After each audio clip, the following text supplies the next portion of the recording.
wabarakatuh. Mari saat ini kita akan bahas tentang macam-macam riba share kita yang terselubung bentuknya ya. Kenapa kita harus mewaspadai riba? Karena riba itu dosanya sangat besar. Jadi 1 dirham kita makan riba setara itu dosanya ada 72 tingkat, dan tingkat terendah itu dosanya setara dengan berzina dengan ibu kandung sendiri. Parah kan? Maka riba ini harus kita waspadai. Oke. Nah, ada macam-macam produk yang sebenarnya itu riba tapi kita tidak sadar. Ada GoFood, ada pinjam uang di bank, kartu kredit, e-money, GoPay, ada forex, saham, dan ada asuransi. Mari kita bahas satu demi satu. GoFood. Kenapa GoFood itu riba? Alasannya itu ketika kita order itu si pembeli itu seolah-olah minjem uang si driver. Jadi kayak minjem duit lu dong gitu kan. Nah, lalu si driver beli barang atau beli makanan yang diinginkan. Nah, namun ditagihkan ke pembelinya itu beda, ada kelebihan. Kalau ditilik lebih jauh lagi, transaksi yang dibayar si driver itu ke merchant tuh 80%-nya, karena itu ada perjanjian tersendiri antara driver dengan si merchant. Jadi sebenarnya si driver bayar sekitar 80 sampai 65% ya. Nah, tapi si pembeli kan bayarnya nggak 80%, bayarnya 1% kan. Di sini ada kelebihan dari uang yang dipinjamkan oleh si pembeli. Nah, adanya tambahan ini, maka adanya tambahan pada pinjaman ini maka disebut riba. Jadi transaksi GoFood itu riba dan haram. Oke. Mari kita selanjutnya, pinjam uang di bank. Nah, kenapa pinjam uang di bank itu riba? Jadi misal kita pinjam uang senilai RPX, ya kan, lalu bayar dengan tambahan nilainya RPA, atau gampang gini, pinjam 100 juta tapi bayarnya 120 juta misalnya, ada tambahan 20 juta. Ketika pinjaman dan ada tambahan maka itu riba. Jadi pinjam di uang di bank itu riba. Mungkin kebanyakan orang udah tahu lah ya. Oke, ini udah umum lah, udah pada tahu. Selanjutnya ada kartu kredit. Kenapa kartu kredit itu disebut sebagai produk riba? Itu adalah karena ada beberapa hal, yaitu kalau telat bayar itu ada denda. Oke, yang pertama. Terus kartu kredit itu bisa ditarik uangnya. Nah, dan itu ada bunganya, dan bunganya ini harian loh. Lebih parah lagi, kalau telat bayarnya ada denda, maka kartu kredit ini haram. Lalu solusinya apa dong? Ada kartu kredit syariah. Itu kalau nggak salah ada BNI Syariah dan ada CIMB Syariah. Ciri-cirinya apa? Tidak ada denda keterlambatan, dan ya, maka bukunya boleh. Oke. Selanjutnya tentang OVO dan GoPay. Ilustrasinya seperti ini ya. Jadi si bapak ini deposit uang 100.000 ke GoPay. Deposit uang ini seperti meminjamkan uang 100.000 ke GoPay. Dari deposit ini dia dapat diskon. Jadi kan biar tertarik orang mendeposit maka ada diskon biasanya kan.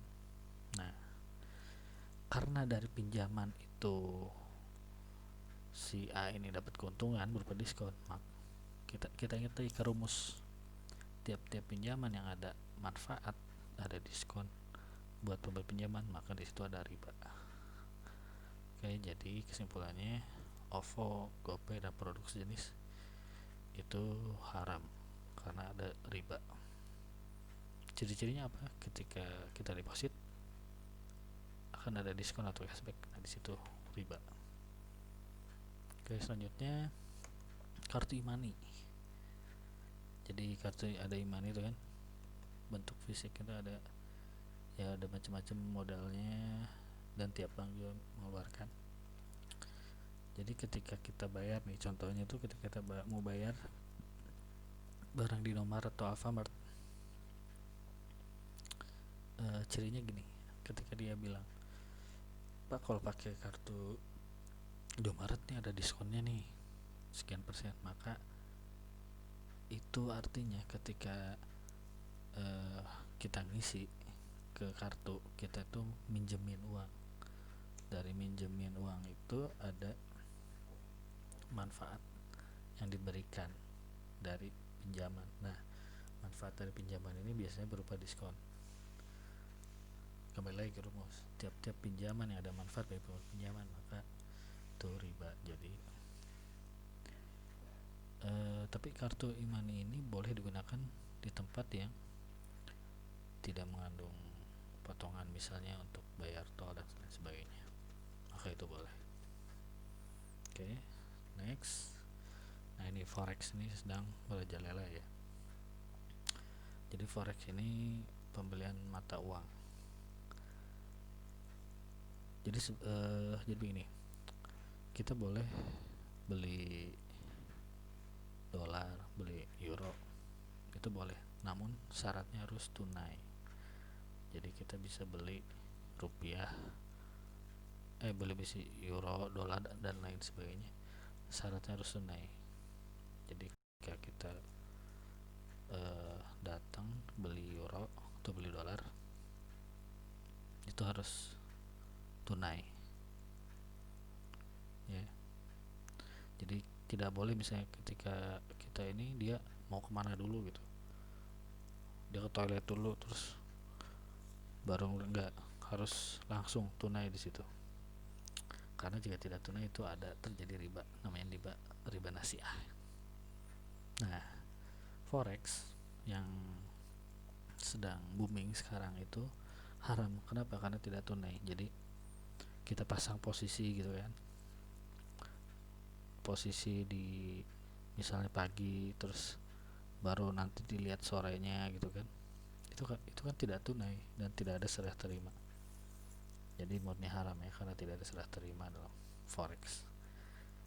Oke, selanjutnya tentang saham. Saham ini bisa halal jika syarat-syaratnya terpenuhi. Apa aja syaratnya? Yaitu pertama, perusahaannya harus jenis yang halal. Kalau misalnya perusahaan rokok atau perusahaan bir itu haram ya, karena perusahaan tidak bergerak bidang yang halal. Dan yang kedua, perusahaannya itu tidak punya pinjaman yang riba. Jika dua syarat terpenuhi maka boleh. Cuma ya kita lihat apakah ada perusahaan yang tidak punya pinjaman yang riba. Nah, disitulah mungkin agak jarang ya. Oke, jadi jika syarat ini tidak terpenuhi maka riba. Selanjutnya ini tentang saham asuransi. Jadi menurut fatwa Syekh Ali Mufti Al-Azhar, ini asuransi ya, saya lupa isi judulnya. Di perkara asuransi itu tidak ada pada zaman Nabi, maka ulama tuh berijtihad. Ada 3 pendapat. Pertama, asuransi itu halal. Alasannya kata Ibnu Ta'awun, tolong menolong. Jadi dari tolong menolong maka halal. Gimana tolong menolongnya? Jadi misal anggota suatu perusahaan urunan 100.000 terkumpullah suatu dana, jika ada yang kecelakaan atau sakit dananya muncul, ini boleh katanya, karena atas dasar tolong menolong. Pendapat kedua, asuransi itu haram. Alasannya misalnya begini, si A bayar 100.000, besoknya kecelakaan dapat 100 juta, tapi si B bayar 100.000 itu nggak dapat 100 juta karena si B nggak kecelakaan. Nah, di sini ada gharar atau gambling, maka menurut pendapat ini asuransi itu haram. Nah, yang ketiga itu tergantung. Jika perusahaan profit haram, jika non profit halal. Non profit itu misalnya hanya untuk bayar admin aja yang besarnya udah jelas lah gitu. Nah, Lalu gimana nih asuransi nih? Nah, berdasarkan mayoritas yang bilang haram, dua bilang haram, satu boleh, maka kita condong ke haram. Jadi asuransi ini haram ya teman-teman. Oke, sekian produk-produk riba yang ada di sekitar kita yang harusnya kita harus aware, karena seperti yang kita bilang, Islam ini jika memerintahkan sesuatu itu demi kebaikan kita. Jika kita tidak mengindahkan, ya tanggung sendiri akibatnya. Contohnya forex, pernah dengar kan kasus forex Kevin itu sampai punya utang 17 miliar kalau nggak salah. Nah itu karena dia tidak mengindahkan bahwa forex itu haram, jadi kenalah dia sampai habis 17 liter kan. Oke, jadi kita yakini bahwa apa-apa yang diperintahkan oleh agama Islam itu adalah baik untuk kita. Terima kasih. Assalamualaikum warahmatullahi wabarakatuh.